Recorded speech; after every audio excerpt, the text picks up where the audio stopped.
सबसे पहले हम लोग जानेंगे अध्याय 1 का सबसे महत्वपूर्ण प्रश्न। ये क्लास 12 का अध्याय 1 है और जिसको हम लोग कहते हैं जीवों में चरण।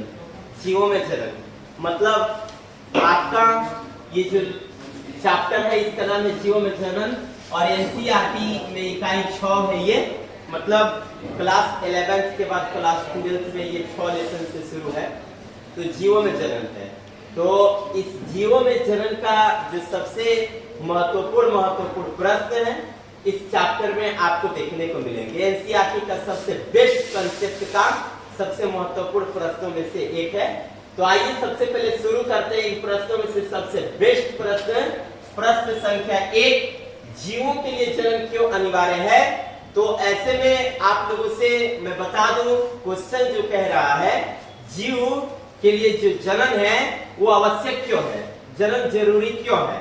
तो आप बोल सकते हैं कि जीवों के लिए जन्म इसलिए आवश्यक है क्योंकि जन्म के द्वारा जीव अपनी संख्या में विकास करते हैं।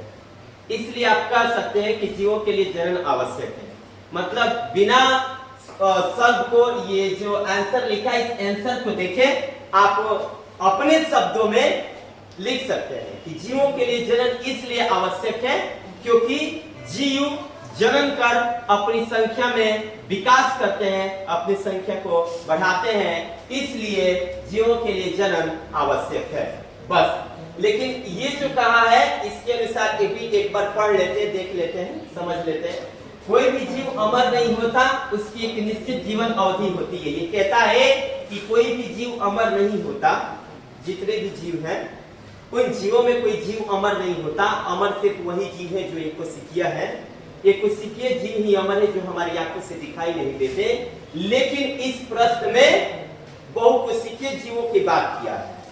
हालांकि जनन तो एक कोशिकीय जीव और बहुकोशिकीय जीव दोनों जीव करते हैं, लेकिन उन जनन की विधियों में जो छोटे छोटे सूक्ष्म जीव हैं वे सजीवों पर निर्भर रह करके अपने संख्या को बढ़ाते हैं। लेकिन इस प्रश्न से आपको ये बताना है कि जीवों के लिए जन्म क्यों अनिवार्य है।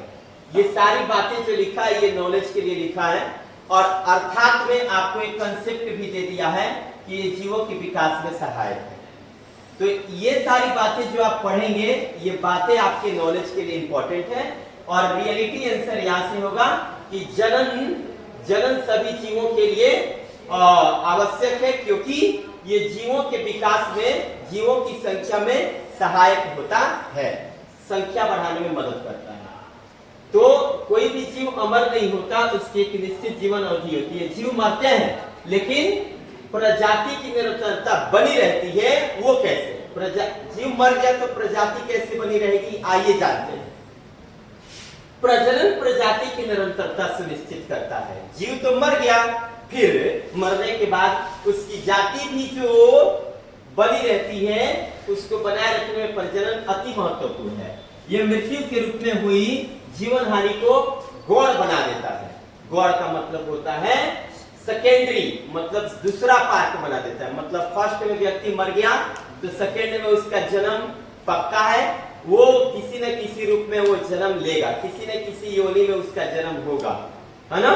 वो या तो जीव हो सकता है, नहीं तो फिर ये जो हमारी एनर्जी है, ये जो एनर्जी है ये किसी न किसी रूप में कहीं ना कहीं विकास कर जाएगी। जो हम लोग के शरीर से मरने के बाद निकलती है वो किसी न किसी रूप में विकास कर जाएगी, किसी न किसी योनि में वो चला जाएगा, ये कहता है। और दूसरे शब्दों में प्रजनन से उत्पन्न हुई विभिन्नताएं जीवों को बदले पर्यावरण में सफल जीवन यापन के हेतु सक्षम बनाने का अवसर देती है। यानी कि ये जीवों के विकास में सहायक होती है। तो आप जान गए कि जीवों के लिए जन्म इसलिए आवश्यक है क्योंकि जीव जन्म कर अपनी संख्या में बढ़ाते हैं, अपनी संख्या का विकास करते हैं। बस। तो अब आप लोग इसका परिभाषा खुद से लिखेंगे और खुद से समझेंगे, बेस्ट होगा। मैं एक बार और पुनः बता देता हूं कि जीवों के लिए जन्म इसलिए आवश्यक है कि जीव जन्म करके अपनी संख्या को बढ़ाते हैं, अपनी संख्या में विकास करते हैं। नेक्स्ट क्वेश्चन, जनन की अच्छी विधि कौन सी है और क्यों, आपको बताना है। जनन की अच्छी विधि कौन सी है और क्यों? मतलब जो जनन की प्रक्रिया है उसमें सबसे बेस्ट है जनन की कौन सी विधि है? तो जीवों में सामान्यतः जनन दो प्रकार के होते हैं, एक को अलैंगिक जनन कहते हैं और दूसरे को लैंगिक जनन कहते हैं। पहले को असेक्सुअल रिप्रोडक्शन कहते हैं, दूसरे को सेक्सुअल रिप्रोडक्शन कहते हैं। तो इन दोनों में सबसे बेस्ट कौन है? अलैंगिक जनन है कि लैंगिक जनन है? आइए समझते हैं। तो जीवों में जन्म के लिए लैंगिक जनन विधि को अच्छा माना जाता है। वाह! अलैंगिक जनन नहीं, लैंगिक जनन। जीवों में जन्म के लिए लैंगिक जनन विधि को अच्छा माना जाता है। इस विधि में विपरीत लिंग वाले दो जनक भाग लेते हैं। बात सही है। लैंगिक जनन के द्वारा जो जीव उत्पन्न होते हैं उनमें दो विपरीत गुण वाले, दो विपरीत लक्षण वाले जीव भाग लेते हैं और कहते हैं इनमें नर तथा मादा युग्मकों का संयुग्मन होता है। नर युग्मक शुक्राणु, मादा युग्मक अंडाणु का संयुग्मन होता है और संयुग्मन के फलस्वरूप बने युग्माणु या युग्मनज से नए जीव का विकास होता है। नए जीव के विकास में शुक्राणु और अंडाणु का जब तक युग्मनज नहीं होगा, वे जाइगोट नहीं बनाएंगे, तब तक जीव की उत्पत्ति नहीं होगा। यानी जीव की उत्पत्ति में आपको नर और मादा युग्मकों का संलयन होना बहुत ही ज्यादा आवश्यक है। ये संयुग्मन करेंगे तो ही जीव का विकास होगा। युग्मक तथा युग्मनज निर्माण के समय गुणसूत्रों के जीन संरचना में भिन्नता आ जाने के कारण संतति पूर्ण रूप से अपने जनक के समान नहीं होते हैं। लैंगिक जनन के द्वारा जो जीव उत्पन्न होते हैं अपने पेरेंट्स से, अपने माता पिता से बिल्कुल अलग गुण वाले होते हैं। कारण क्या है? इसका मुख्य कारण ये युग्मनज के निर्माण के समय जो गुणसूत्र की जीन होते हैं उसी में भिन्नता हो जाती है। गुणसूत्र के जीन में भिन्नता के कारण गुणसूत्र के जीन में भिन्नता के कारण लैंगिक जनन के द्वारा उत्पन्न संतान जो होते हैं वो विपरीत गुण वाले होते हैं। क्या कारण है कि लैंगिक जनन के द्वारा उत्पन्न संतान, क्या कारण है कि लैंगिक जनन के द्वारा उत्पन्न संतान में उसके माता पिता से अलग गुण होता है? तो इसका आंसर आपको देना है तो बड़ी सुंदर शब्दों में आंसर मिलेगा। इसका मुख्य कारण यह है कि जब लैंगिक जनन में युग्मनजों का संलयन होता है, यानी कि शुक्राणु और अंडाणु का संयुग्मन होता है, शुक्राणु और अंडाणु आपस में संलयित करते हैं, तो उसमें गुणसूत्र के जो जीन होते हैं, गुणसूत्र के जीन वो भिन्नता उत्पन्न करते हैं वो भिन्नता उत्पन्न करते हैं और उन्हीं भिन्नता उत्पन्न होने के कारण ये जो लैंगिक जनन के द्वारा जीव उत्पन्न होते हैं वे अपने माता पिता से बिल्कुल अलग होते हैं। इसके साथ ही साथ संतति में उत्पन्न होने वाली भिन्नताएं जैव विकास के आधार पर होती है। जैव विकास के आधार पर होती है ये भिन्नताएं जीवों के बदले पर्यावरण में भी सफल जीवन यापन के अवसर प्रदान करती है तथा संकर उच्च प्रदान करती है। मतलब संकर उच्च का मतलब एक अलग गुण प्रदान करती है। तो इससे ये पता चला कि लैंगिक जनन के द्वारा जो जनन की अच्छी विधि में जो लैंगिक जनन है सबसे बेस्ट है और इसका कारण मैं अभी बता रहा हूं। आपका क्वेश्चन ये था कि जनन की अच्छी विधि कौन सी है और क्यों? क्वेश्चन ये था जनन की अच्छी विधि कौन सी है और क्यों? तो आप बता सकते हैं कि जनन की सबसे अच्छी विधि लैंगिक जनन है, क्योंकि लैंगिक जनन के द्वारा जो जीव उत्पन्न होते हैं वो अपने माता पिता से बिल्कुल अलग होते हैं, अपने माता पिता के गुण से बिल्कुल अलग होते हैं, अपने माता पिता के सोच विचार से बिल्कुल अलग होते हैं। वे जो जीव होते हैं जो लैंगिक जनन द्वारा उत्पन्न होते हैं वे एक अलग किस्म का होते हैं। उनका जो दिमाग होता है उनके पेरेंट्स से बिल्कुल भी अलग होता है। इसके साथ ही साथ ये जो जीव होते हैं जो लैंगिक जनन के द्वारा उत्पन्न होते हैं ये जीव इनका जो जीवन यापन होता है ये अलग अलग अवसर प्रदान करते हैं। ये अलग अलग अवसर प्रदान करते हैं, अपने जीवन में ये अच्छा कुछ करने के बारे में सोचते हैं। कहा जाता है आप लोग तो बोल सकते हैं। पहले तो हम क्वेश्चन का अर्थ समझेंगे, क्वेश्चन का क्या रहा है। अलैंगिक जनन द्वारा उत्पन्न हुई संतति को क्लोन क्यों कहा गया है? एक शब्द है क्लोन। क्लोन, इस क्लोन का मतलब क्या होता है? क्लोन का मतलब होता है समरूप, समान, एक ही समान। तो अलैंगिक जनन द्वारा उत्पन्न हुई संतति को क्लोन क्यों कहा गया है? अब आप देखेंगे। अलैंगिक जनन द्वारा उत्पन्न हुए संतान को क्लोन कहा गया क्योंकि इस विधि में केवल समसूत्री विभाजन शामिल होता है। अलैंगिक जनन में केवल समसूत्री विभाजन शामिल होता है। आपके ऑब्जेक्टिव पेपर में एक क्वेश्चन बनेगा कि अलैंगिक जनन में किस प्रकार का विभाजन होता है? तो समसूत्री विभाजन, समसूत्री विभाजन होता है, मतलब समान जो गुणसूत्र होते हैं उनका विभाजन समान होता है, समसूत्री विभाजन होता है इसमें। अतः इसके द्वारा उत्पन्न संतति एक दूसरे के समरूप एवं पूर्ण रूप से अपने जनक के समान होते हैं। मतलब जो अलैंगिक जनन द्वारा जीव उत्पन्न होते हैं वो बिल्कुल अपने माता पिता के बिल्कुल समान होते हैं। उसमें किसी भी प्रकार के लक्षण में भिन्नता नहीं होती, गुण में भिन्नता नहीं होता, किसी भी प्रकार की उसमें भिन्नता होती ही नहीं। जैसे आप आम का पेड़ रोपते हो तो आपको क्या किसी अन्य चीज का पेड़ प्राप्त होता है? ऐसा नहीं। हम इमली का पेड़ रोपते हैं तो हमें इमली का ही पेड़ प्राप्त होता है, मतलब वो बिल्कुल अपने पेरेंट्स की तरह ही होता है। इस विधि में केवल समसूत्री विभाजन शामिल होता है। इसके द्वारा उत्पन्न संतति एक दूसरे के समरूप एवं पूर्ण रूप से अपने जनक के समान होती है। अकारकीय तथा अनुवांशिक रूप से समान जीवों को क्लोन कहते हैं। अतः अलैंगिक जनन द्वारा उत्पन्न संतति को क्लोन कहा जाता है। तो अब आप एक बेस्ट आंसर देंगे, आप बेस्ट आंसर तैयार करेंगे। वो कैसे?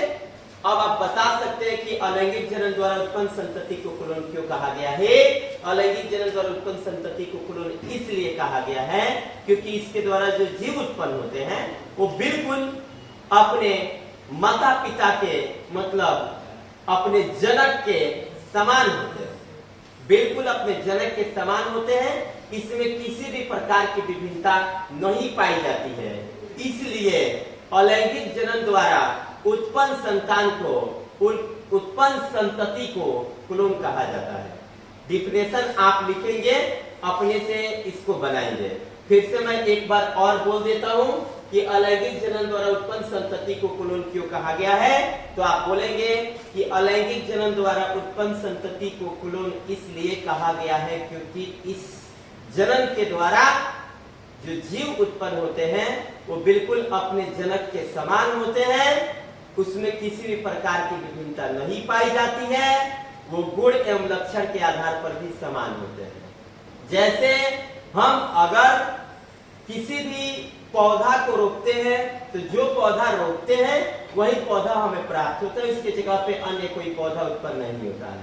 हम गेहूं को रोपते हैं तो गेहूं ही मिलता है, हम धान रोपते हैं तो धान ही मिलता है, मक्का रोपते हैं तो मक्का ही मिलता है।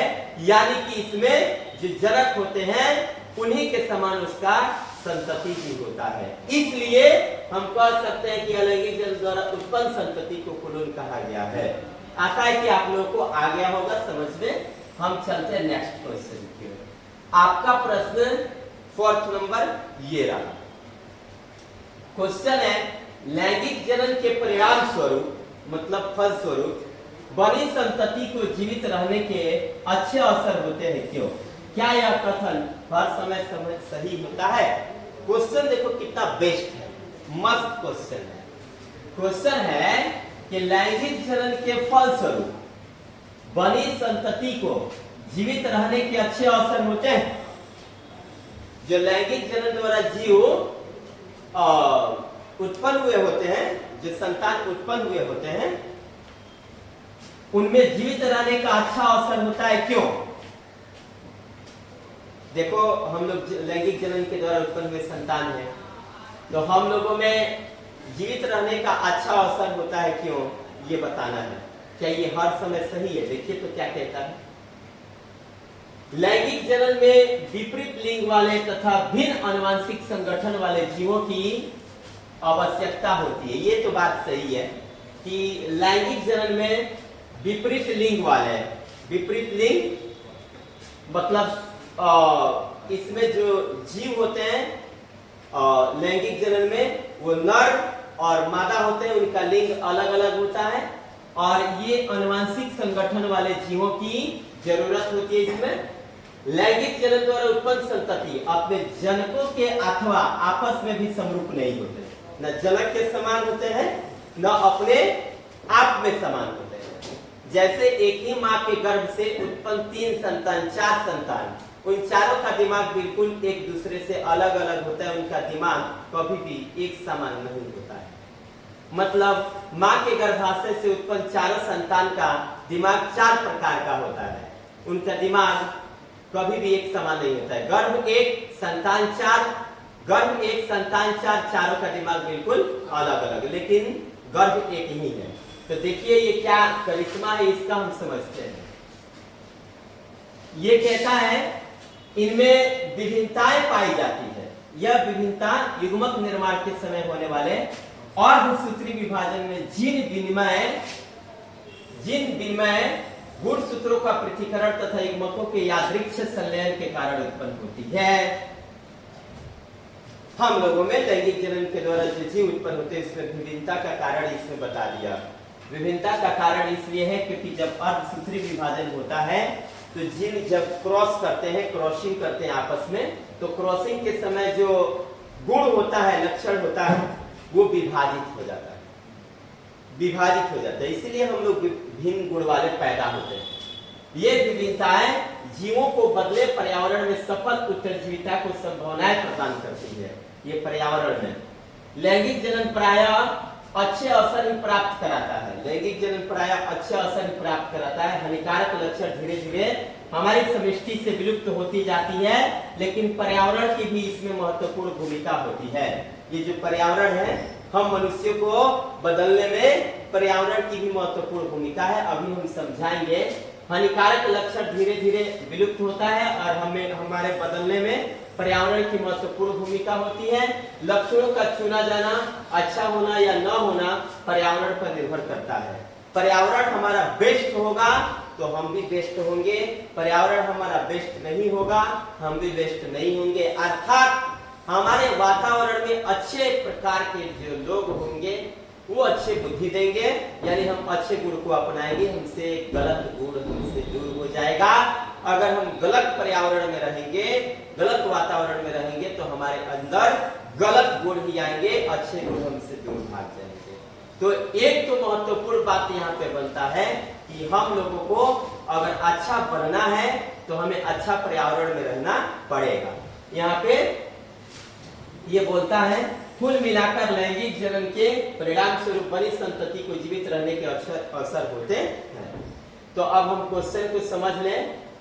लैंगिक जनन के फलस्वरूप बनी संतति को जीवित रहने के अच्छे अवसर होते हैं। क्यों? अब हम आंसर लिख सकते हैं। लैंगिक जनन के फलस्वरूप बनी संतति को जीवित रहने के अच्छे अवसर होते हैं क्योंकि ये जीव अपने आप को पर्यावरण के अनुसार अपने आप में बदलाव करते हैं। जैसा पर्यावरण होता है वैसे अपने आप को ढालते हैं, अपने आप को बनाते हैं। यही कारण है कि हम लोगों के अंदर यानी कि जो लैंगिक जनन के द्वारा उत्पन्न संतति है उनमें जीवित रहने के अच्छे अवसर प्रदान होते हैं। ये अवसर हम ही लोगों को सिर्फ मिला है, यानी जो लैंगिक जनन के द्वारा उत्पन्न हुए उन्हीं लोगों को मिला है, बाकी किसी को ये अवसर नहीं मिला है। यानी हमने देखो कितना बेस्ट कंसेप्ट यहाँ पे बताया गया कि जो लैंगिक जनन के द्वारा जीव उत्पन्न होते हैं उन्हीं में जीवित रहने के अच्छे अवसर होते हैं। क्यों बता सकते हैं आप लोग? क्योंकि ये जो जीव होते हैं ये अपने आप अपने अंदर पर्यावरण के हिसाब से जीवन जीने का तरीका जानता है। जैसा पर्यावरण होगा वैसे अपने आप को ये ढालेगा। इस प्रकार आप कह सकते हैं कि लैंगिक जनन के फलस्वरूप बनी संतति को जीवित रहने के अच्छे अवसर होते हैं। नेक्स्ट क्वेश्चन, आशा है आप लोगों को समझ में आया होगा। नेक्स्ट क्वेश्चन ये रहा, अलैंगिक जनन द्वारा बनी संतति लैंगिक जनन द्वारा बनी संतति से किस प्रकार अलग है? वाह, ये तो आप लोग बता ही सकते हैं। अलैंगिक जनन द्वारा बनी संतति से लैंगिक जनन द्वारा बनी संतति किस प्रकार अलग होते हैं? माने अलैंगिक जनन द्वारा बना संतान, लैंगिक जनन द्वारा बना संतान, वो दोनों किस प्रकार एक दूसरे से अलग होगा? मतलब एक स्टेप में आपको यहाँ पे पेड़ पौधे को हम रख देते हैं, एक स्टेप में हम मनुष्य को यहाँ पे रख देते हैं, ठीक है? तो पेड़ पौधा और मनुष्य किस प्रकार एक दूसरे से अलग है? आप लोग जान गए, अब अंतर अब जान ही गए होंगे। तो चलिए आप लोग इसके माध्यम से समझ सकते हैं। अलैंगिक जनन द्वारा बनी संतति एक दूसरे के और अपने जनक के समरूप होते हैं। इसके विपरीत लैंगिक जनन द्वारा उत्पन्न संतति एक दूसरे से और अपने जनक के समरूप नहीं होते हैं। वाह, मस्त बोला। अलैंगिक जनन द्वारा बनी संतति एक दूसरे से और अपने जनक से बिल्कुल समान होते हैं। मतलब अलैंगिक जनन द्वारा उत्पन्न संतति जो होते हैं अपने जनक के बिल्कुल समान होते हैं, और लैंगिक जनन द्वारा उत्पन्न संतति होते हैं वो अपने जनक के बिल्कुल समान नहीं होते। विपरीत लक्षण वाले, विपरीत गुण वाले, विपरीत उनमें हर एक प्रकार की विभिन्नता पाई जाती है। अगला कहता है दूसरा कहता है, यहाँ पे ध्यान देना है, अलैंगिक जनन द्वारा बनी संतति अकारकीय तथा आनुवंशिक रूप से एक दूसरे के समरूप या क्लोन होते हैं। इसके विपरीत लैंगिक जनन द्वारा उत्पन्न संतति अकारकीय तथा आनुवंशिक रूप से एक दूसरे के समरूप नहीं होते, इनमें विभिन्नताएं पाई जाती है। अकारकीय और आनुवंशिक रूप से, अकारकीय और आनुवंशिक रूप से अलैंगिक जनन वाले जो जीव होते हैं वो बिल्कुल समान होते हैं, और यही प्रक्रिया लैंगिक जनन में नहीं होता है। लैंगिक जनन में अकारकीय और आनुवंशिक रूप से जो जीव होते हैं वो समान नहीं होते। डन? यानी आप कह सकते हैं कि अलैंगिक जनन द्वारा बनी संतति लैंगिक जनन द्वारा बनी संतति से इसलिए अलग होती है क्योंकि अलैंगिक जनन द्वारा जो जीव उत्पन्न होते हैं वे अपने जनक के बिल्कुल समान होते हैं, और लैंगिक जनन द्वारा उत्पन्न संतति जो होती है वो अपने जनक के समान नहीं होते हैं। अलैंगिक जनन द्वारा जो जीव उत्पन्न होते हैं उसमें किसी भी प्रकार की विभिन्नता नहीं पाई जाती है, और लैंगिक जनन द्वारा जो जीव उत्पन्न होते हैं उसमें विभाजन होता है। और लैंगिक जनन में समसूत्री विभाजन होता है, और अलैंगिक जनन में अर्धसूत्री विभाजन होता है। अर्धसूत्री और समसूत्री विभाजन दोनों होता है लैंगिक जनन में। और एक बात बताया गया है, अलैंगिक जनन में युग्मकों का संलयन नहीं होता है, जबकि लैंगिक जनन में युग्मकों का संलयन होता है। इसके अलावा अलैंगिक जनन द्वारा उत्पन्न जो संतति होते हैं वो जटिल भी होते हैं और कमजोर भी होते हैं, और ये एक कोशिकीय और बहुकोशिकीय दोनों होते हैं। और ये भी लैंगिक जनन में भी उत्पन्न संतति होते हैं, ये भी जटिल होते हैं, और ये बहुकोशिकीय एवं एक कोशिकीय इसके द्वारा भी संतति उत्पन्न होते हैं।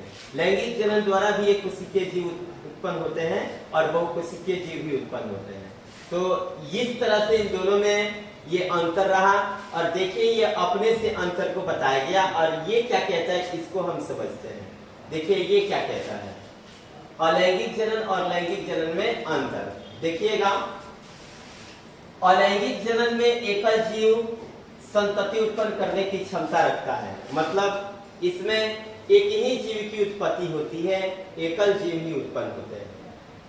लैंगिक जनन में दो विपरीत लिंग वाले जनक भाग लेते हैं। ये बोल रहा है कि इसमें एक ही जीव भाग लेते हैं, एक ही जनक भाग लेते हैं, और इसमें दो विपरीत लिंग वाले जनक भाग लेते हैं। अगला आप लोगों से कहता है ये कि अलैंगिक जनन जो होता है, अलैंगिक जनन इसमें कलिका, शरीर खंड, बीजाणु, कोनिडिया, जेमुएल इत्यादि होते हैं।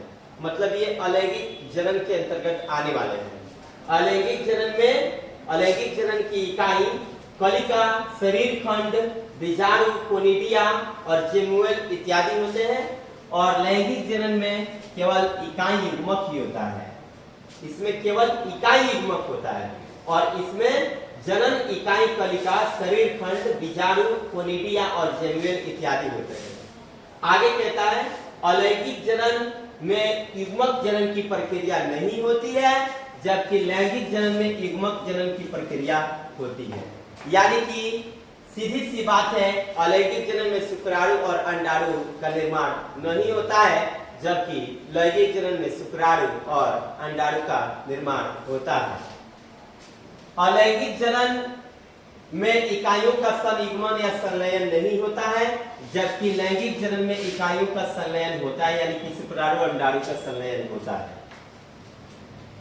अलैंगिक जनन असूत्री या समसूत्री विभाजन द्वारा होता है। अलैंगिक जनन जो है असूत्री विभाजन या समसूत्री विभाजन द्वारा होता है, जबकि लैंगिक जनन जो है वो अर्धसूत्री तथा समसूत्री विभाजन द्वारा होता है। अगला कहता है अलैंगिक जनन की जो संतति होती है अकारकीय तथा आनुवंशिक रूप से बिल्कुल एक दूसरे के समरूप होती है। अकारकीय और आनुवंशिक रूप से बिल्कुल एक दूसरे के समरूप होती है, जबकि लैंगिक जनन द्वारा उत्पन्न संतति होती है वो अकारकीय और आनुवंशिक रूप से बिल्कुल अपने पेरेंट्स से, अपने जनक से बिल्कुल अलग होते हैं। और अलैंगिक जनन में जो जीव उत्पन्न होते हैं उसमें जैव विकास सहायक नहीं होता, उसमें जैव विकास सहायक नहीं होता। जैव विकास अगर किसी में सहायक है तो केवल और केवल लैंगिक जनन द्वारा जीवों के द्वारा ही जैव विकास सहायक है, मतलब जीवों का विकास सहायक है। इसमें जीवों का विकास अलैंगिक जनन के द्वारा नहीं होता। जीवों का विकास अगर किसी के द्वारा हो सकता है तो कौन सा जनन है? लैंगिक जनन, है ना। अलैंगिक जनन द्वारा जीवों का विकास नहीं होता, जबकि लैंगिक जनन द्वारा जीवों का विकास होता है। इस तरह से हमको आशा है कि आप लोग अलैंगिक जनन और लैंगिक जनन में अंतर को जान गए होंगे, समझ गए होंगे। आप अपने से भी अब लिख सकते हैं। अगला प्रश्न आपके बीच, उसमें एक क्वेश्चन था। क्वेश्चन ये था कि कायिक जनन को प्रारूपिक अलैंगिक जनन कहते हैं, क्यों माना गया है? तो देखिए इसको क्यों माना गया है, क्या है ना इसका आंसर। वो जो क्वेश्चन था उसके आगे का आप देखेंगे। कायिक जनन में पौधे का कोई कायिक भाग पौधे से अलग होकर संतति पैदा करने का निर्माण करता है। कायिक भाग वो यही होता है, पौधे का कोई भाग होता है वो अलग होकर के एक नया पौधा का निर्माण करता है। इन संरचनाओं को कायिक प्रवर्ध कहते हैं। इन संरचनाओं के निर्माण में जो दो जनक भाग नहीं लेते, साथ ही कायिक जनन से बनी संतति अकारकीय और आनुवंशिक गुणों में अपने जनकों के बिल्कुल समान या क्लोन होते हैं तथा इसमें युग्मक निर्माण एवं युग्मक संलयन नहीं होता, अतः कायिक जनन अलैंगिक जनन ही माना जाता है। कायिक जनन अलैंगिक जनन माना जाता है क्योंकि इसके द्वारा जो संतति उत्पन्न होते हैं वो बिल्कुल अपने माता पिता के समान होते हैं। इसमें पौधे का कोई भाग अलग होकर के, एक चाहे जीव का शरीर का कोई भाग अलग होकर के अन्य जीव का निर्माण करते हैं। जैसे हाइड्रा एक जीव है, उसमें ना उसका जो उसके भाग जो होते हैं वो अलग होकर के एक अलग जीव का निर्माण करते हैं। जो वो जीव अलग बनता है वो बिल्कुल अपने जनक के समान ही होता है। इसीलिए कायिक जनन को अलैंगिक जनन माना गया है। कायिक जनन को अलैंगिक जनन माना गया है क्यों? कायिक जनन को अलैंगिक जनन माना गया है क्योंकि इसमें जो संतति उत्पन्न होती है, इसके द्वारा जो संतति उत्पन्न होता है वो बिल्कुल अपने जनक के समान होता है। उसमें किसी प्रकार के विपरीत लक्षण नहीं पाए जाते हैं। इसके साथ ही साथ जो कायिक जनन वाला जो संतति होता है वे उनमें युग्मकों का संलयन भी नहीं होता है, युग्मकों का निर्माण भी नहीं होता है। इस तरह से हम कह सकते हैं कि जो कायिक जनन की प्रक्रिया है वो अलैंगिक जनन ही है, अलैंगिक जनन के समान ही है। इसलिए कायिक जनन को अलैंगिक जनन कहा जाता है। नेक्स्ट क्वेश्चन आपके बीच ये रहा, वही क्वेश्चन जो अभी मैं समझा रहा था कि कायिक प्रवर्धन से आप क्या समझते हैं, उदाहरण देकर के समझाइए। तो कायिक प्रवर्धन तो आप लोग बता सकते हैं। कायिक प्रवर्धन में क्या होता है कि पौधे का कोई भाग या जीवों का कोई शारीरिक संरचना का भाग अलग होकर के अपने जनक के समान ही वो बनते हैं, निर्माण होते हैं। तो ये प्रक्रिया कायिक प्रवर्धन कहलाती है, कायिक जनन कहलाती है। आइए ये देखिए क्या कहता है। कायिक जनन की परिभाषा में कायिक परिवर्धन से आप क्या समझते? क्वेश्चन ये है, कायिक परिवर्धन यह अलैंगिक जनन का एक प्रकार होता है। कायिक परिवर्धन अलैंगिक जनन का एक प्रकार होता है। बात सही है, कायिक परिवर्धन अलैंगिक जनन का ही एक प्रकार है। इसमें संतति निर्माण पौधों के कायिक भागों या वर्धी भागों से होता है। कायिक भाग या वर्धी भाग मतलब उसके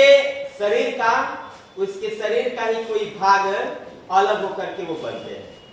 इसके साथ ही साथ यह कायिक जनन कहलाता है। यही प्रक्रिया ये प्रक्रिया कायिक जनन कहलाता है। देखो कितना सुंदर बोला ये। कायिक परिवर्धन अलैंगिक जनन का एक प्रकार होता है जिसमें संतति कायिक जनन पौधों की जिसमें संतति का निर्माण पौधों के कायिक भागों या वर्धी भागों से होता है। जब संतति का निर्माण पौधों के कायिक भाग या वर्धी भाग से हो, जब संतति का निर्माण पौधों के कायिक भाग से हो या वर्धी भाग से हो। वर्धी भाग का मतलब उसी के शरीर का कोई एक हिस्सा, कोई एक भाग से होता है, उसे कायिक जनन कहते हैं। प्राकृतिक कायिक जनन पौधों की जड़, स्तंभ अथवा पत्तियों से हो सकता है।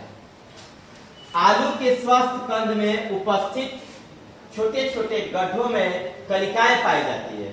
आलू को बोने पर अपस्थानिक कलिकाएं विकसित होकर के नए पौधे बनाती है। जैसे ये आलू है और ये इसके अपस्थानिक कलिकाएं हैं, ये अपस्थानिक कलिकाएं हैं। हम लोग की भाषा में आलू का इसे आंख कहा जाता है।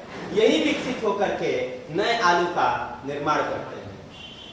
इसके साथ ही साथ ये कहता है अदरक की भूमिगत तना प्रकंद कहलाती है। अदरक जो है उसको जमीन में डाल दिया जाता है तो उसमें प्रकंद के द्वारा वे अपने आप में विकास करते हैं। प्रकंद की पर्व संधियों पर स्थित अपस्थानिक कलिकाएं विकसित होकर के नया पौधा बना देता है।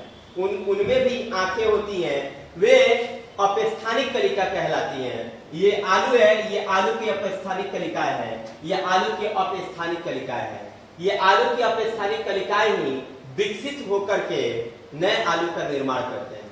यानी अब आप बोल सकते हैं कि कायिक परिवर्धन से आप क्या समझते हैं? तो कायिक परिवर्धन अलैंगिक जनन का एक प्रकार है जिसमें पौधे का कायिक भाग या वर्धी भाग विकसित होकर के नए पौधे का क्या करते हैं? निर्माण करते हैं। उन्हीं को हम कायिक जनन कहते हैं। और ये जो कायिक परिवर्धन है इसमें पौधे का जो प्रवर्ध भाग होता है, वर्धी भाग होता है, वही विकसित होकर के नया पौधे का निर्माण करता है। जैसे आप लोगों ने देखा कि आलू की अपस्थानिक कलिकाएं विकसित होकर के नए पौधे का निर्माण किया। अदरक की अपस्थानिक कलिकाएं विकसित होकर के नए पौधे का निर्माण किया। यही प्रक्रिया कायिक परिवर्धन है। आगे हम चलते हैं। नेक्स्ट क्वेश्चन आपके बीच है, व्याख्या कीजिए। ये 3 टाइप है, आपको इन तीनों टाइपों को समझना पड़ेगा। काफी महत्वपूर्ण टाइप है, ये अपने आप में जबरदस्त है। क्वेश्चन है किशोरा चरण क्या है, प्रजनन चरण क्या है, जीर्ता चरण या जीर्तावस्था क्या है।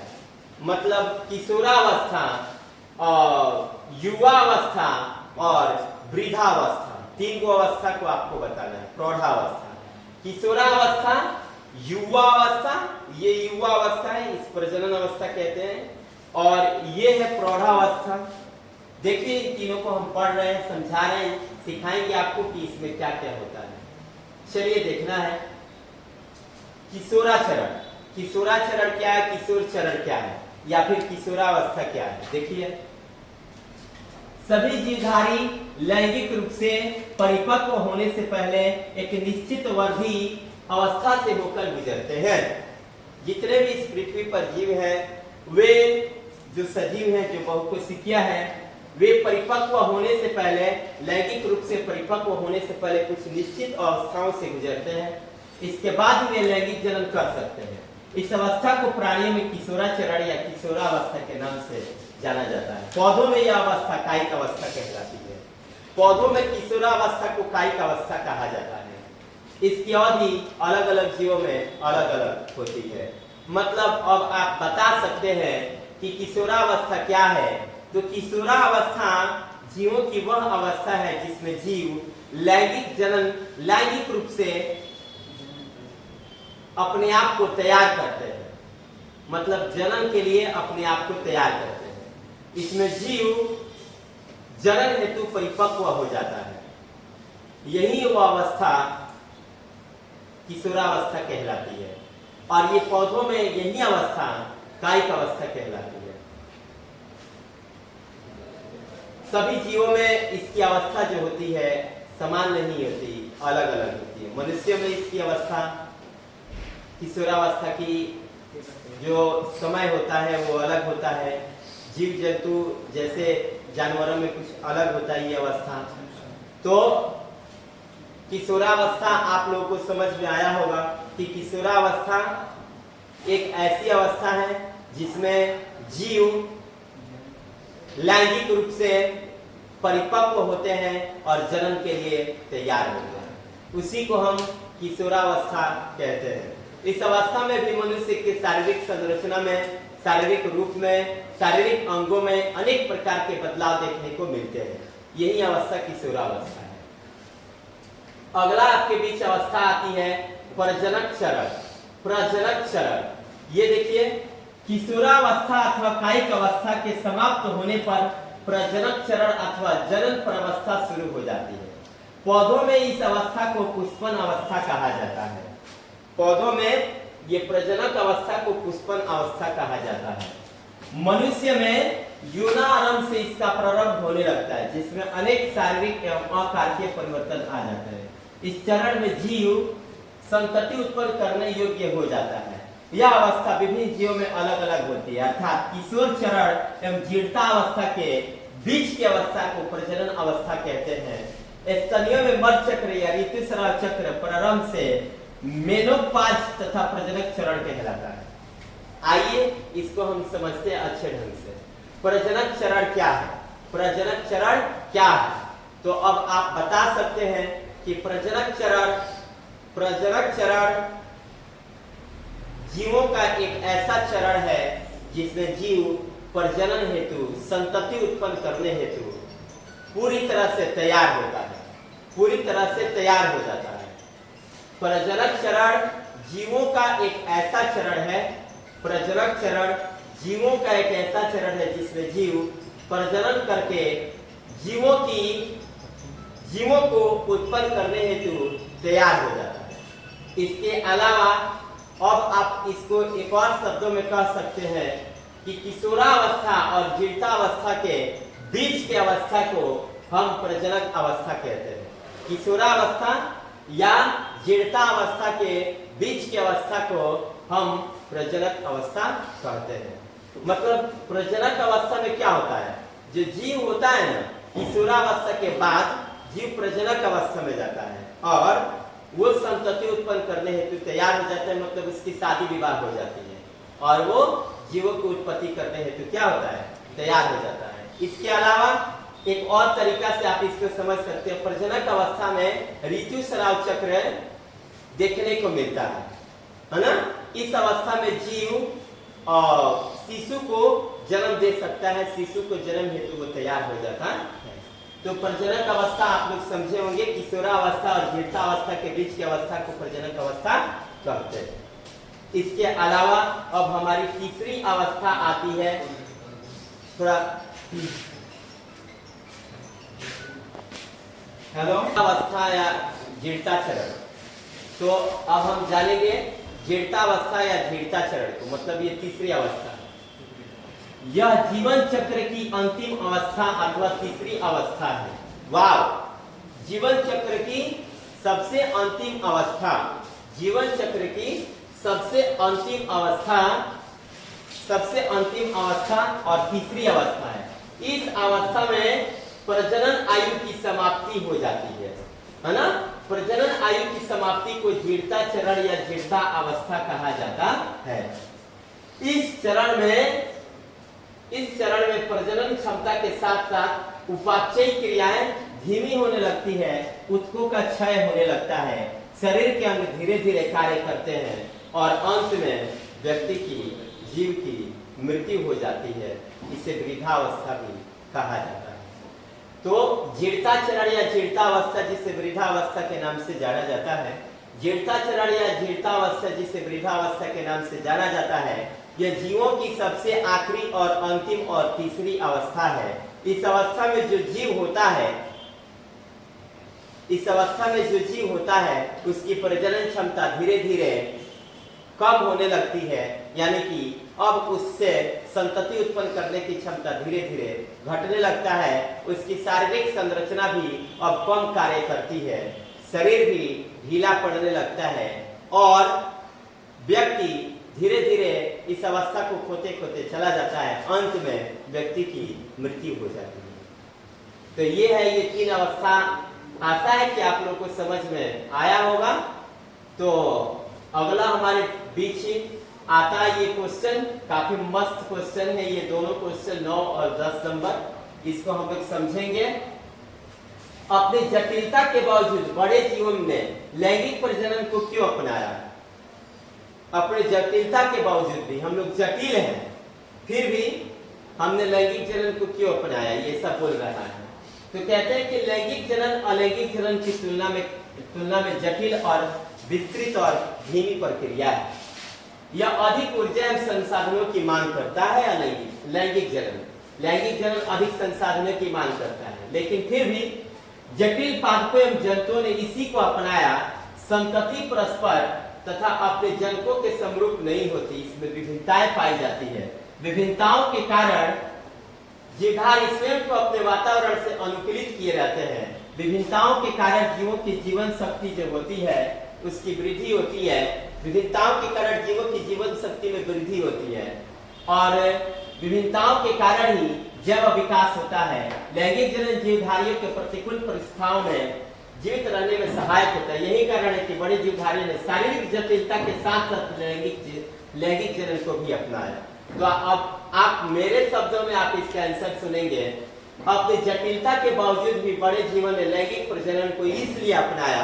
अपनी जटिलता के बावजूद भी बड़े जीवों ने लैंगिक जनन इसलिए अपनाया क्योंकि लैंगिक जनन के द्वारा जो जीव उत्पन्न होते हैं, लैंगिक जनन के द्वारा जो जीव उत्पन्न होते हैं, लैंगिक जनन के द्वारा जो जीव उत्पन्न होते हैं उनमें विभिन्नताएं होती हैं। लैंगिक जनन के द्वारा उत्पन्न जीवों में विभिन्नताएं होती हैं। इन्हीं विभिन्नताओं के कारण ये अपने आप में नया नया सोच विचार उत्पन्न करते हैं। नया नया सोच विचार उत्पन्न करने से हमारे इस वातावरण में नए नए तकनीक का विकास होता है। अगर विभिन्नताएं नहीं पाई जाती तो नए नए तकनीक, नए नए सोच विचार उत्पन्न नहीं होते हैं। इसलिए हम लोग जटिल होते हुए भी लैंगिक प्रजनन को अपनाए हुए हैं ताकि विभिन्नता उत्पन्न हो, हम लोग अपने जनक से बिल्कुल अलग हो, ताकि हमें विभिन्नता उत्पन्न हो सके और हम लोग उन लोगों से कुछ अच्छा कर सके। ये बोला भी है, हम लोग के अंदर जैव विकास भी होता है इस लैंगिक जनन के फलस्वरूप, मतलब हम लोग के जीवों में विकास भी होता है, जीवों की संख्या में विकास भी होती है।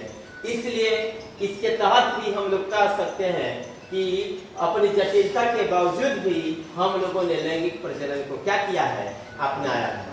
तो ये रहा आपका ये बेस्ट क्वेश्चन। अगला मैं क्वेश्चन नंबर 10 बताता हूं आपको। 10 नंबर क्वेश्चन। साइलेंट कॉल है ना सर? सब आराम से करके ब्रेक थोड़ा सा कम है।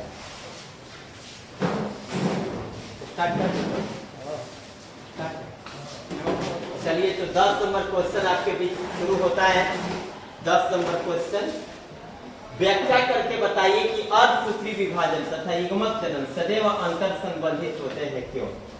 आपको बताना है, ये व्याख्या करना है कि अर्धसूत्री विभाजन और युग्मक जनन ये सदैव अंतर संबंधित होते हैं क्यों? मतलब अर्धसूत्री विभाजन और युग्मक जनन एक दूसरे से रिलेटेड होते हैं क्यों? यहाँ पे एक दूसरे से संबंधित होते हैं क्यों? युग्मक जनन और अर्धसूत्री विभाजन और युग्मक जनन एक दूसरे से रिलेटेड होते हैं क्यों? ये तो मस्त क्वेश्चन हो गया। और सूत्री विभाजन और युग्मक जनन एक दूसरे से संबंधित होते हैं क्यों, ये आप लोग बता सकते हैं। तो इसको अपने शब्दों में लिखेंगे कि अर्धसूत्री विभाजन और युग्मक जनन एक दूसरे से संबंधित होते हैं क्योंकि अर्धसूत्री विभाजन और युग्मक जनन एक दूसरे से संबंधित होते हैं क्योंकि युग्मक जनन जो होता है उसमें अर्धसूत्री विभाजन के द्वारा ही जीव की उत्पत्ति होती है। युग्मक जनन अर्धसूत्री विभाजन होता है, ये दोनों एक ही भाग के दो पहलू हैं। भाग एक होगा और भाग सतह एक होगा, क्रिया ये दो होंगी। इसको कहते हैं एक ही भाग की दो पहलू। मतलब युग्मक जनन के फलस्वरूप अर्धसूत्री विभाजन होगा, अर्धसूत्री विभाजन के फलस्वरूप जीव की उत्पत्ति होगी।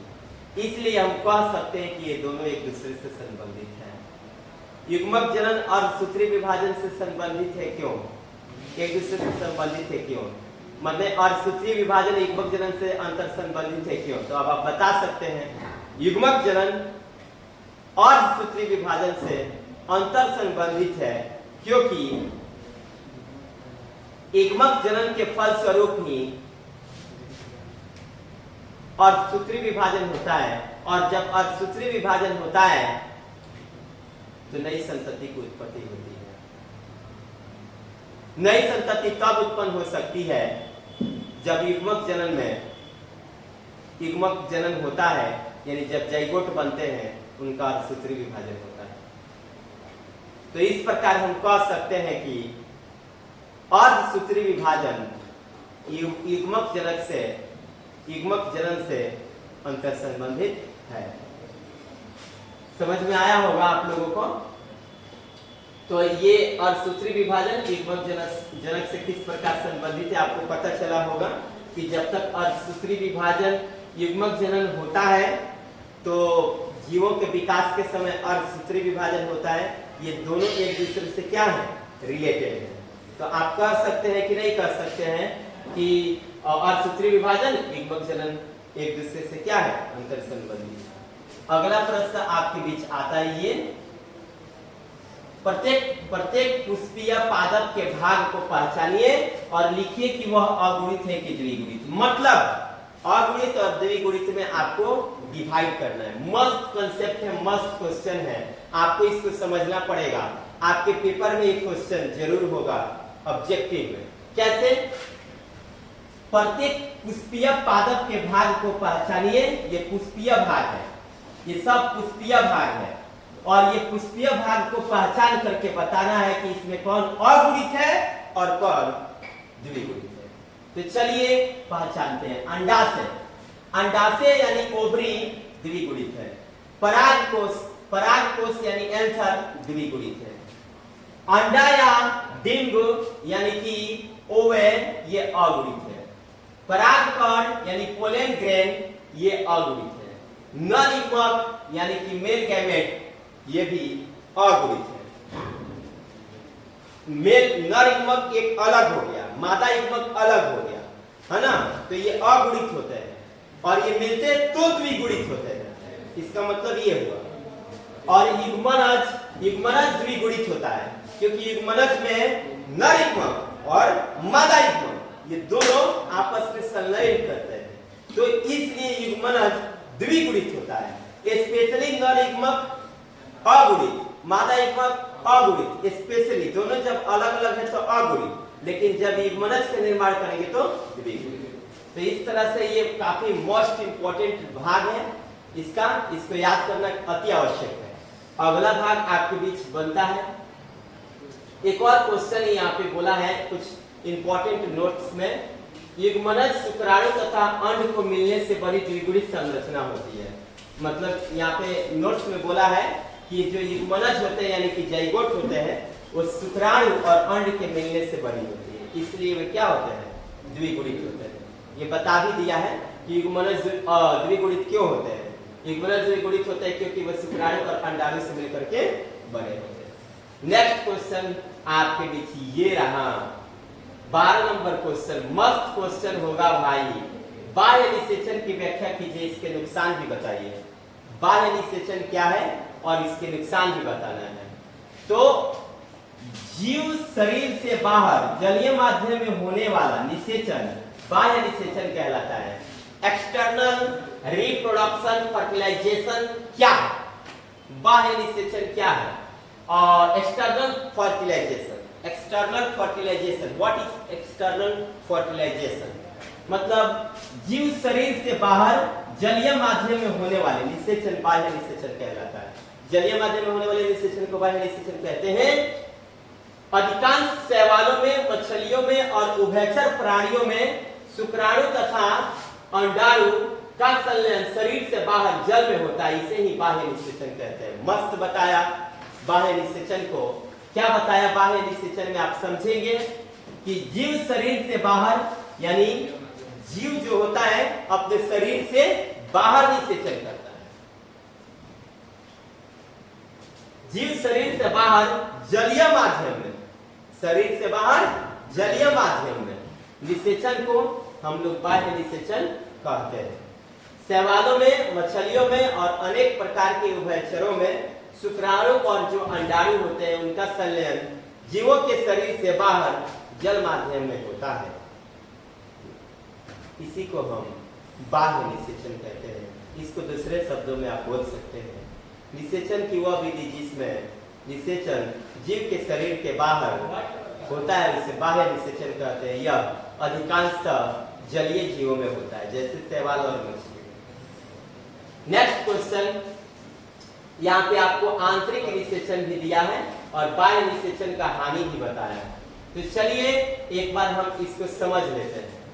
तो आंतरिक निषेचन, इंटरनल फर्टिलाइजेशन, अधिकांश प्राणियों और पादपों में युग्मक संलयन या निषेचन मादा के शरीर के अंदर संपन्न होता है, उसे आंतरिक निषेचन कहते हैं। मतलब निषेचन की वह विधि जिसमें निषेचन मादा के शरीर के अंदर होता है उसे हम आंतरिक निषेचन कहते हैं। जैसे स्तनियों में होता है, ये पक्षियों में होता है, ये सरीसृपों में होता है, ये पुष्पीय पौधों में होता है। पुष्पीय पौधों में होता है, सरीसृपों में होता है, पक्षियों में होता है, स्तनियों में होता है। आप देखिए बाह्य निषेचन से होने वाली हानियां, बाह्य निषेचन से होने वाली हानियां। इससे बाह्य निषेचन से होने वाली क्या क्या हानियां है देखिए। पहला, जीवधारियों को अत्यधिक संख्या में युग्मकों का निर्माण करना होता है। बाह्य निषेचन में जो जीवधारी होते हैं उनको काफी अत्यधिक मात्रा में युग्मकों का निर्माण करना होता है, जिससे निषेचन का अवसर बढ़ जाता है। इनमें युग्मक संलयन का अवसर कम होते हैं, ऊर्जा एवं संसाधनों का अपव्यय होता है। इसमें युग्मकों का निर्माण ज्यादा करना पड़ता है, ऊर्जा संसाधन की मात्रा ज्यादा लगती है, इसलिए हानि इसमें है।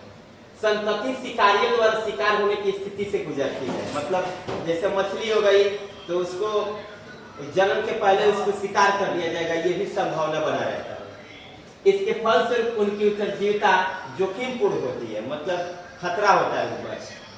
अर्थात संतानें कम संख्या में जीवित रह पाती है, यानी निषेचन सुनिश्चित इसमें नहीं होता है। तो आप बोल सकते हैं कि बाह्य निषेचन में होने वाली हानियां इस प्रकार है। हानि में पहला बोल सकते हैं कि बाह्य निषेचन के फलस्वरूप युग्मकों का जो संलयन होता है उसका अवसर तनिक कम मिल पाता है। और दूसरा बोल सकते हैं इसमें निषेचन सुनिश्चित नहीं हो सकता है। और तीसरा, बाह्य पर्यावरण में युग्मक के निषेचन से बना युग्मनज माध्यम के प्रतिकूल परिस्थितियों जैसे उष्णताप, प्रतिकूल पीएच, रसायन दाब इत्यादि से प्रभावित होते हैं। मतलब रसायन दाबों से भी प्रभावित होते हैं। हमारे ये जो वातावरण है इससे भी वो प्रभावित होते हैं, जिससे अभी परिस्थितियां अनुकूल रहती है तो सब कुछ ठीक रहेगा, जैसी ही परिस्थितियां प्रतिकूल हुई तो स्थिति बिगड़ जाएगी। मतलब पानी शांत है, निषेचन की प्रक्रिया मछली उभयचर कर रहे हैं, लेकिन हो सकता है जब पानी अत्यधिक मात्रा में या फिर सूखी गई तो निषेचन की प्रक्रिया उसमें खत्म हो जाएगा। तो ये भी इसमें हानि होती है। और युग्मकों की सुरक्षा का कोई प्रबंध इसमें नहीं होता। अधिकांश युग्मक जल धारा में बेकार चले जाते हैं, बह जाते हैं। इस तरह से बाह्य निषेचन बिल्कुल हानिकारक है। आशा है आप लोग को समझ में आया होगा। नेक्स्ट क्वेश्चन ये रहा, जूस्पोर तथा युग्मनज के बीच विभेद कीजिए, मतलब अंतर लिखिए। जूस्पोर को हम लोग चल बीजाणु कहते हैं और युग्मनज को हम लोग जाइगोट। जूस्पोर और जाइगोट में क्या अंतर है बताना है। आइए समझते हैं चल बीजाणु और युग्मनज में अंतर। काफी मोस्ट इंपोर्टेंट क्वेश्चन है ये। चल बीजाणु में यानी कि जूस्पोर में और जाइगोट में क्या अंतर है, ये क्वेश्चन नंबर हमारा 13 यानी कि 13 नंबर है। आइए इसको समझते हैं। चल बीजाणु जूस्पोर, चल बीजाणु जिसे जूस्पोर कहा जाता है, युग्मनज जिसे जाइगोट कहा जाता है। चल बीजाणु का निर्माण अलैंगिक जनन के अंतर्गत होता है। इनमें एक जनक के ही लक्षण होता है। आप लोग को समझ में आया होगा। चल बीजाणु का निर्माण अलैंगिक जनन में होता है, जबकि युग्मनज का निर्माण लैंगिक जनन के अंतर्गत होता है। इसमें एकल जनक भाग लेता है, उसमें विपरीत जनक भाग लेते हैं। चल बीजाणु सामान्यतः शैवालों में बनते हैं। इनका निर्माण जनक कोशिका में सूत्री विभाजन द्वारा होता है और युग्मनज का निर्माण सभी जीवों में लैंगिक जनन के समय नर और मादा युग्मकों के संलयन के फलस्वरूप बनता है ना। यानी लैंगिक जनन के फलस्वरूप नर युग्मक और मादा युग्मक संलयन होते हैं तो युग्मनज का निर्माण होता है। और चल बीजाणु सीलिया और फ्लैजिला के कारण चल बीजाणु चल होते हैं। सीलिया और फ्लैजिला के कारण चल बीजाणु चल होते हैं और युग्मक जनन जो होते हैं युग्मनज ये अचल होते हैं। चल बीजाणु चल होते हैं, युग्मनज अचल होते हैं। चल बीजाणु प्रायः अगुणित होते हैं, युग्मनज द्विगुणित होते हैं। आप लोग को बताया गया। तो इस तरह से चल बीजाणु और युग्मनज में यह अंतर हुआ। मैं फिर से एक बार आप लोग को बता देना चाहूंगा, मस्त कंसेप्ट से बताया जाएगा, ध्यान से समझना है। चल बीजाणु जिसे जूस्पोर कहा जाता है, युग्मनज जिसे जाइगोट कहा जाता है। चल बीजाणु अलैंगिक जनन के अंतर्गत होते हैं, युग्मनज लैंगिक जनन के अंतर्गत होते हैं। चल बीजाणु में एक जनक ही भाग लेते हैं और युग्मनज में विपरीत लक्षण वाले जनक भाग लेते हैं। चल बीजाणु सामान्यतः शैवालों में बनते हैं, युग्मनज सामान्यतः सभी जीवों में लैंगिक जनन के फलस्वरूप बनते हैं। इसमें सूत्री विभाजन होता है।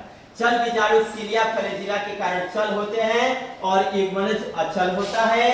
और चल बीजाणु अगुणित होते हैं और युग्मनज द्विगुणित होते हैं। इस तरह से ये काफी मोस्ट इंपोर्टेंट क्वेश्चन है, इसको याद करना काफी ज्यादा जरूरी होगा। और नेक्स्ट क्वेश्चन ये आपके बीच ये रहा, युग्मक जनन और भ्रूणोद्भव के बीच अंतर। ये भी मस्त क्वेश्चन है। युग्मक जनन और भ्रूणोद्भव के बीच अंतर काफी बेस्ट क्वेश्चन में से एक है ये क्वेश्चन। युग्मक जनन और भ्रूण उद्भव में क्या अंतर है, आइए समझते हैं। युग्मक जनन नर तथा मादा जननों में अगुणित युग्मकों के बनने की प्रक्रिया को युग्मक जनन कहते हैं। मतलब युग्मकों के संलयन होने की प्रक्रिया को युग्मक जनन कहते हैं। और युग्मनज से भ्रूण को विकसित होने की प्रक्रिया को भ्रूणोद्भव कहते हैं। यहाँ पे युग्मक जनन किसे कहते हैं, युग्मकों के निर्माण की प्रक्रिया को युग्मक जनन कहते हैं। और युग्मनज से भ्रूण के विकास की प्रक्रिया को भ्रूणोद्भव कहते हैं। तो क्वेश्चन एक और आपसे बन जाता है कि भ्रूणोद्भव क्या है। तो युग्मनज से भ्रूण के विकास की प्रक्रिया को भ्रूणोद्भव कहते हैं। तो युग्मक जनन किसे कहते हैं, तो नर और मादा जनन अंगों में अगुणित युग्मकों के बनने की प्रक्रिया को युग्मक जनन कहते हैं। युग्मक जनन का डिफिनेशन यहाँ पे वो भ्रूणोद्भव का डिफिनेशन वहां पे। और युग्मक जनन हमेशा अगुणित होते हैं, अतः द्विगुणित जीवों में युग्मक जनन अर्धसूत्री विभाजन द्वारा होता है। द्विगुणित जीवों में युग्मक जनन अर्धसूत्री विभाजन द्वारा होता है और ये हमेशा अगुणित होता है। युग्मक जनन हमेशा अगुणित होता है, लेकिन जब द्विगुणित जीवों में ये शामिल होता है तो उसमें अर्धसूत्री विभाजन द्वारा बनता है। और भ्रूण हमेशा द्विगुणित होता है, इसकी वृद्धि सूत्री विभाजन द्वारा होता है। भ्रूण की वृद्धि सूत्री विभाजन द्वारा होता है, याद रखना है। भ्रूण की वृद्धि जो होती है सूत्री विभाजन द्वारा होता है। और युग्मक जनन जो होता है ये अर्धसूत्री विभाजन द्वारा होता है। और युग्मक जनन एक कोशिकीय होता है और भ्रूण बहुकोशिकीय होता है। युग्मक एक कोशिकीय होता है, भ्रूण बहुकोशिकीय होता है। युग्मक जो होता है एक कोशिकीय होता है, युग्मक एक कोशिकीय होता है, भ्रूण बहुकोशिकीय होता है। युग्मक युग्मक जनन दो प्रकार के होते हैं, शुक्राणु जनन और अंड जनन। युग्मक जनन दो प्रकार के, शुक्राणु जनन और अंड जनन। और भ्रूणोद्भव कोशिका विभाजन और विभेदन में शामिल होता है। इसमें कोशिका विभाजन और विभेदन शामिल होता है। बस एक बार फिर से हम इसको बता देते हैं, युग्मक जनन और भ्रूणोद्भव के बीच अंतर स्पष्ट करें। काफी बेस्ट क्वेश्चन है ये, युग्मक जनन और भ्रूणोद्भव में अंतर। तो आइए इसको समझते काफी मस्त शब्दों में। कैसे?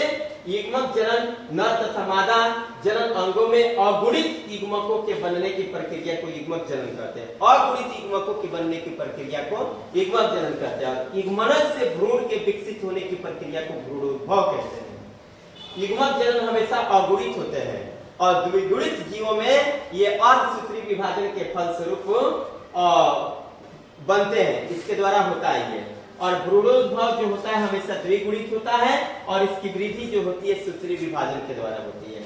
युग्मक जनन एक कोशिकीय होता है, यानी युग्मक जो होता है एक कोशिकीय होता है और भ्रूण जो होता है वो बहुकोशिकीय होता है। युग्मक जनन दो प्रकार के होते हैं, शुक्राणु जनन और अंड जनन। और भ्रूणोद्भव कोशिका विभाजन और विभेदन शामिल होता है।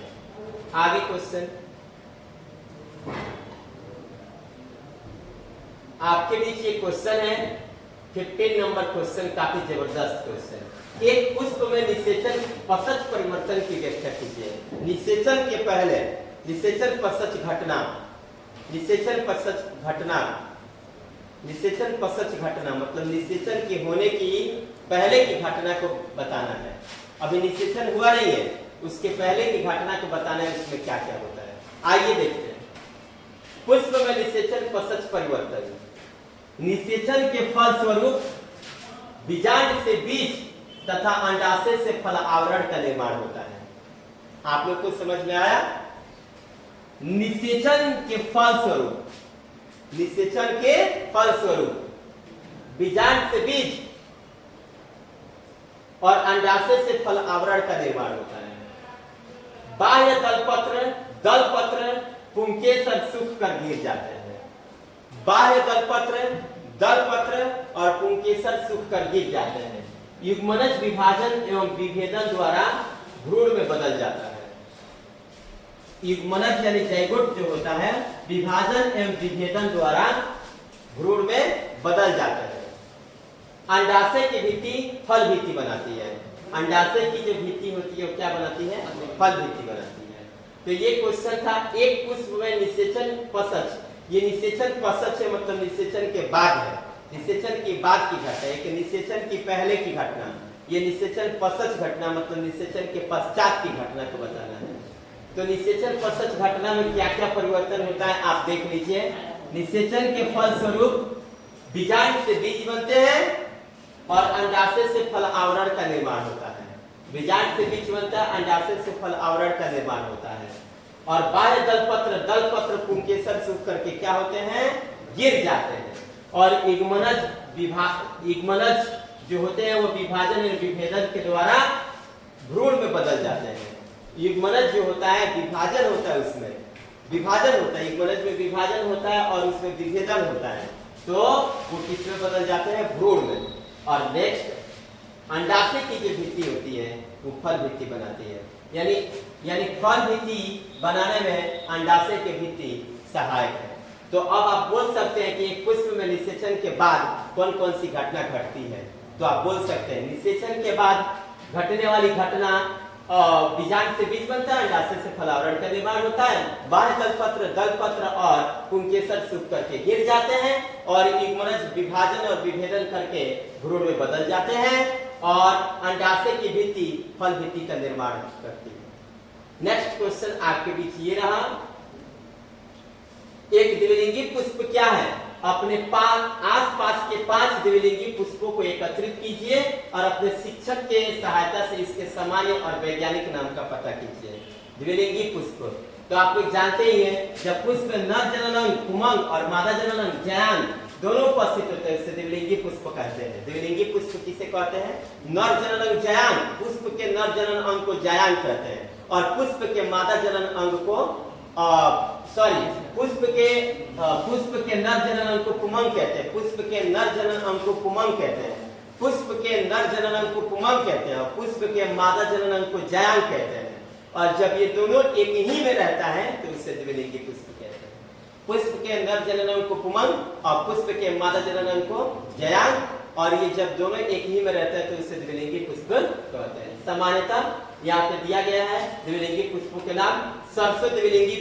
सरसों द्विलिंगी है, मूली द्विलिंगी है, मटर द्विलिंगी है, सेब द्विलिंगी है, और अमलतास द्विलिंगी है, गुड़हल द्विलिंगी है। इनका वैज्ञानिक नाम ब्रेसिका कैम्प्रिस्टिस और रेफिनस स्टाइवस और पाइसम स्टाइवम और डॉलिकोस लवलव और केसिया फिस्टुला, इसका ये, और गुड़हल का हिबिकस रोजा और साइनेसिस, इसका ये क्या है? वैज्ञानिक नाम है।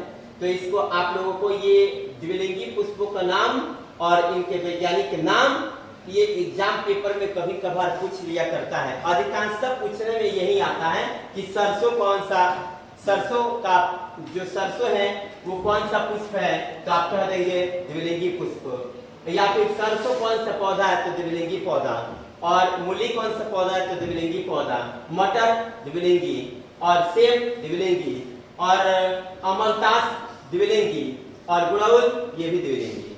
इनके ये जो क्वेश्चन था ये द्विलिंगी पुष्प का एग्जाम्पल पूछ रहा था। ये द्विलिंगी पुष्पों के एग्जाम्पल है। इनका ये जो पुष्प होता है वे द्विलिंगी होते हैं, इनके जो पुष्प होते हैं वे द्विलिंगी होते हैं, और इनका ये वैज्ञानिक नाम है। इसको याद करना अति आवश्यक है। नेक्स्ट क्वेश्चन आपके बीच ये क्वेश्चन है, किसी भी कुकुरबिट पात के कुछ पुष्पों की जांच कीजिए और पुंकेसरों एवं स्त्रीकेसरों पुष्पों की पहचानने की कोशिश कीजिए। क्या आप अन्य एकलिंगी पौधे का नाम जानते हैं? वो भी बताइए। एकलिंगी पौधे का नाम बताना है और उसके कुकुरबिट पादप है उसको पहचान करना है, जानना है। देखिए वो क्या होता है कुकुरबिट, देखना है। कुकुरबिटेसी कुल के पादप यानी कुकुरबिट लौकी, कद्दू, खीरा, करेला, ककड़ी इत्यादि है।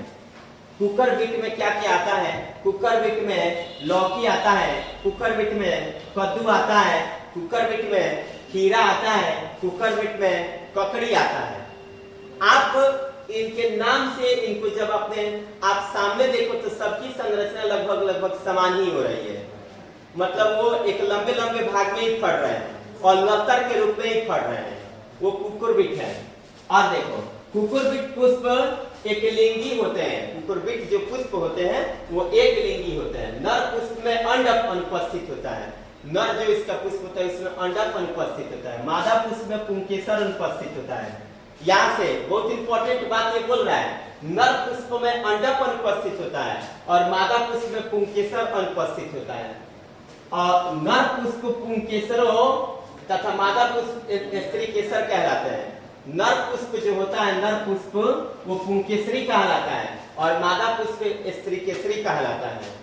और पौधे प्रायः उभयलिंगी सराई होते हैं। नर एवं मादा पुष्प एक ही पौधे में पर पाए जाते हैं। इसमें नर और मादा पुष्प जो होते हैं वो क्या होते हैं? एक ही पौधे में पाए जाते हैं। ये कहता पुंकेसर सिनएंड्रस अथवा अवस्था प्रदर्शित करते हैं, अर्थात सभी पुंकेसरों में के फूल तंतु और परागकोश आपस में जुड़े होते हैं। जयांग त्रिअंडपी होता है, इसमें द्वितीय बीजांड न्यास पाया जाता है। अंडाशय ऊर्ध्ववर्ती होता है, जैसे यहाँ पे आप देख सकते हैं, इसको दर्शाया गया है। K2 C5 A5 G0 को G0 को, तो K5 का K5 C5 का C5, यहाँ पे G3 को G0 को यहाँ पे G3 बताया है और A5 को इस जगह पे यहाँ पे A0 लिखा है। ये सुनिश्चित कर रहा है त्रिअंडपी को, ये सुनिश्चित कर रहा है, ये G3 त्रिअंडपी को सुनिश्चित कर रहा है, ये त्रिअंडपी को सुनिश्चित कर रहा है। मतलब इसमें अंडक कितने बन रहे हैं? 3। क्वेश्चन फिर से समझेंगे, आंसर को जानेंगे आराम से। और कुछ यहाँ पे एकलिंगी पुष्प वाले पौधे का भी नाम बोला है। एकलिंगी पुष्प वाला पौधा मक्का है, एकलिंगी पुष्प वाला पौधा पपीता है। पपीता एकलिंगी पौधा है और मक्का भी एक लिंगी पौधा है। ये इसका वैज्ञानिक नाम यहाँ पे बोला है जियामेज और कैरिका पपाया, है ना। और ये एकलिंगी किंतु उभयलिंगी सराई होते हैं, ये एकलिंगी सराई होते हैं। एकलिंगी किंतु उभयलिंगी सराई में आते हैं, एकलिंगी है लेकिन उभयलिंगी सराई में आते हैं मक्का। एकलिंगी होते हैं भी उभयलिंगी सराई में आते हैं।